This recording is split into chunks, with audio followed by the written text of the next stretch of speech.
এত ভারী হয়েছে। এত ভারী বানিয়েছে কোনো ব্যাগটাকে? কে টানবে এটা? দেখ বেশি কিছু লাগেজ করছি না তো, ওই জন্য দুটো মাত্র করেছি। আর এই যে ছোটখাটো হয়েছে, তাও 3টে হয়ে গেছে ছোটখাটো। ও তুই নিবি এই বড়টা, ঠিক আছে? এত বড়টা আমাকে নিতে হবে, আমি জানি। আর কেউ টানার মতন নেই। তুমি তো পারবে না, বাবা পারবে না, আমাকে টানতে হবে। এ বাবু অনেক ভারী হয়েছে। এগুলো নিয়ে যাচ্ছি আমি বিদেশে।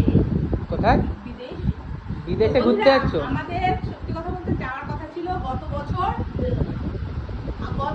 যাওয়ার কথা ছিল হচ্ছে তোমার মে মাসে, ঠিক আছে? মে মাসে ওই 10 তারিখ তারিখ এরকম একটা প্ল্যান ছিল আমাদের মনে মনে ছিল, কিন্তু সেটা আর হয়ে ওঠেনি। নানান সমস্যা, তোমরা